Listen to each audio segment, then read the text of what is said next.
वाशिम जिल्ह्यामध्ये आज सलग चौथ्या दिवशी डिझेलचा तुटवडा पाहायला मिळतोय। अनेक पेट्रोल पंपवर नागरिक डिझेल घेण्याकरिता येत आहेत, मात्र त्यांना रिकाम्या हाताने परतावे लागत आहे। नक्कीच आता कुठेतरी नागरिकांचे सुद्धा डिझेल विना कामी खोळंबत असल्याचे या ठिकाणी चित्र पाहायला मिळते।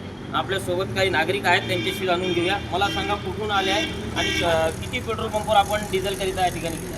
बघा सर, आम्ही आता निघालो शेगाव मंदिरपासून, तरी आम्हाला जवळपास 10-15 पंप लागले। तरी पंपावरती कुठे पूर्ण डिझेल शॉर्टेज आहे सर, हरेक पंपावरती डिझेल शॉर्टेज आहे।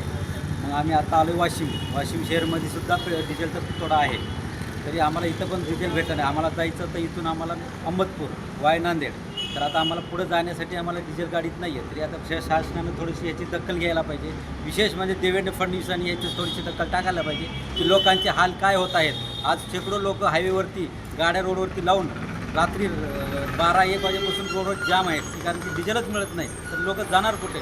कोण मंदिराला जाते, कोण लग्नाला जाते, कोण कुठे आमच्या कामाला जाते, तरी त्यांना डिझेल मिळत नसल्यामुळे रोडवर गाड्या थांबून जिथल्या तिथं थांबलेले आहे। किती पेट्रोल पंपवरती आपण डिझेल या ठिकाणी आपण वाशिम जिल्ह्यामध्ये या ठिकाणी शोधतो? सर, शेगावपासून निघालो आहे।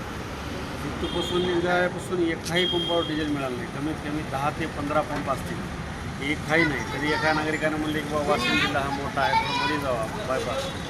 तर इथं कमीत कमी जे काही पंप आहेत वाशिममधले 6-7, प्रत्येक पंपावर आम्ही जाऊन विचारणा केला असताना पंप नाही, कालपासून नाही, परवाची नाही म्हणते, कोणी 2 दिवसापासून नाही म्हणते। तर आज आता आम्ही 7 वाजता इथं आलो, तरी बी आमचा टायमिंग आता सांगायला की पेट्रोल पंपवाले 4ला भेटेल, 3ला भेटेल, पण अजूनही कन्फर्म नाही येण्याची शक्यता नाही।